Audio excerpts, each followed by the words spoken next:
Israel ayaa shaacisay inay ku rajo weyntahay in maamulka Trump uu u ogolaan doono inay isku ballaariyaan deegaanada Falastiiniyiinta gaar ahaan daanta galbeed. Wasiirka Maaliyadda Israel Bezalel Smotrich oo la hadlay warbaahinta ayaa sheegay in maamulka Trump ay ka filayaan inay gacan ka siin doonaan sidii Israel looguna ballaarin lahaa dhulka Falastiiniyiinta qaybo ka mid ah. Israel ayaa damaceedu waxa uu yahay inay la wareegto guud ahaan dhulka Falastiiniyiinta, waxaase hadda meesha ku horeysa ay xoogga saareen ay tahay daanta galbeed. Sidoo kaleetana waxay doonayaan in dhulka Suuriya iyo Lubnaan dhankiisa la xiriira iyagana ay deegaano badan kusii ballaartaan. Wasiirka Maaliyadda oo wasiir xag jira ayaa waxa uu sheegay in hadda ay filayaan in Trump uu gacan weyn ka siin doono maadaama horab loo ogaa in madaxweyne Trump xilligiisii hore uu Israel ka gacan siiyey sidii magaalada Qudus loogu aqoonsan lahaa caasimad Israel ay leedahay. Trump ayaa xilligii hore uu joogay oo aqoonsaday Qudus inay tahay caasimadda Israel, sidoo kaleetana wuxuu safaaradda Mareykanka ka soo raray magaalada Tel Aviv oo markii hore ku shaqeynaysa isagoo u raray magaalada Qudus, halkaas oo safaaradda Mareykanka laga hirgeliyey. Marka loo fiiriyo tallaabooyinkii hore ee Trump uu ku caawiyey dhanka Israel, hadda waxay filayaan wasiirada xagjirka ee maamulka Netanyahu ka tirsan in gacan weyn haddana uu siin doono Trump, taas oo beddelkeeda keeni doonta in Israa'iilta hadda kooban ay noqon doonto Israel ballaaran, dhulka Falastiiniyiintana ay kusii ballaarato. Rajada Israel gaar ahaan wasiirada xagjirka ay qabaan ayaa ah in meesha laga saaro sheegashada Falastiiniyiinta iyo dowladnimada ay raadinayaan, dhulka ay dowladnimada ku raadinayaan guud ahaanna Israel lagu wareejiyo. Haddii Trump uu ogolaado in maamulkaasi Israel uu la wareego deegaanada daanta galbeed, waxay ka caawin doontaa inay meesha ka baxdo sheegashada Falastiiniyiinta sida ay aaminsan yihiin. Sidoo kaleete magaalada Gaza waxaa socda qorshe lagu kala qaybinayo loogana dhigay ilaa dhowr qaybood. Bezalel Smotrich iyo si lamida wasiirka kale xagjirka Itamar Ben-Gvir oo wasiirka amniga qaranka Israel ayaan labaduba qarsan sida ay u damacsan yihiin in meesha laga saaro sheegashada Falastiiniyiinta iyo xuquuqaadka gaarka oo xilligan la siiyo.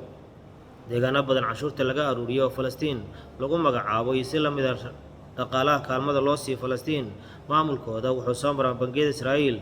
Dhowaana waxaa la ogaa wasiirka maaliyadda uu saxeexay digreeta ah in lacag badan laga jaro lacagta Falastiiniyiintu ay leeyihiin oo la doonayay maamulka Falastiiniyiinta lagu wareejiyo. Bezalel Smotrich lacagtaas ayuu wuxuu ku sheegay inay tahay lacag la siin doono oo magdhow ahaan loo siin doono qoysaskii dadku uga geeriyooday duulaankii Xamaas ee 7 Oktoobar. Ilaa iyo hadda Falastiiniyiinta dagaalka ku geeriyootay waxaa lagu qiyaasay in 50,000 ay ku dhow yihiin, inkastoo warbaahintu ay riboodgareeyaan 43,000 tiro sii gaaraysa. Sidoo kaleeta dadka Falastiiniyiinta ee ku nool daanta galbeed ayaa waxay la kulmaan dhibasho iyo xabsi joogto ah oo ciidanka Israel ay ku hayaan. Hadda damaca in Israel ay la wareegto daanta galbeed, Trumpna uu ka caawin doono, bannaanka waxaa keenay wasiirkaasi xagjirka Bezalel Smotrich. Hase ahaatee dunida ma aha wax ka qarsoon. Carabta shirka ku yeelatay magaalada Riyaad ee dalka Sacuudiga oo wadamada muslimiinta kalena ay kaalmeynayeen sidii la filayay, ayagana war xoogan kama soo bixin. Wuxuu noqday kaliya warkan maanta loogu hadalhaynta badan yahay in mid ka mid ah dhaxal-sugayaasha Sacuudiga uu sheegay in ay xasuuq tahay oo halkaa ka soconaya. Dunida indhaheeda kama qarsoona in xasuuq halkaasi uu ka soconayo.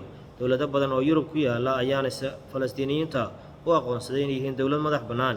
Hase ahaatee ilaa iyo hadda waxaa la la'yahay waddan carbeed oo Falastiiniyiinta si rasmi ah dowlad madax bannaan ugu aqoonsada, safaaradna Falastiiniyiintu ay ka furtaan, halkaasna laga hago danaha Falastiiniyiinta.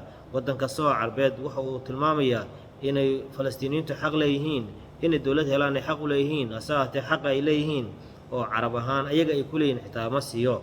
Qadar ugu dambeysay waxaa la warinayaa in ururka Xamaas madaxdooda Falastiiniyiinta matalayay ay ku wargeliyeen inay isaga guuraan magaalada Dooxa kadib cadaadis kaga yimid dowladda Mareykanka iyadoo lagu cadaadinayo in heshiiska sandullaha ee Israel dhankeeda u xaglinaya ay aqbalaan ee Mareykanku uu garwadeenka ka yahay. Falastiiniyiinta diidan in heshiiskaasi uu hirgalo, maamulka Falastiiniyiintu badanaa kama mid ahan. Hase ahaatee wax xurmaa Israel kuma lahan, si lamida Mareykanka kuma lahan.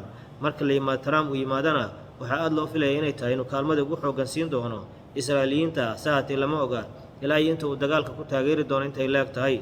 Dad badan waxay filayaan Trump marka uu yimaado inuu ku baaqi doono in dagaalka la joojiyo, Israa'iilna ay waqti kooban qabsato oo haddii dagaalka ay ku soo afjari karto deegaanadan ay kula wareegi karto waqtigaas ay qaadato. Haddii ay suurtageli weysana dagaalka ay soo afjarto iyadoo la aadi doono qaab heshiisa. Hase ahaatee Trump iyo xagjirka Israel hadda ka shaqeeyaba dhammaantood ma doonayaan maamul dowlad Falastiin ay leedahay oo Israel ka dhinac dhisan. mana aaminsanaa in nabad ay ku heli karto Israa'iil wax kastana waxaa ka weyn nabadda Israa'iil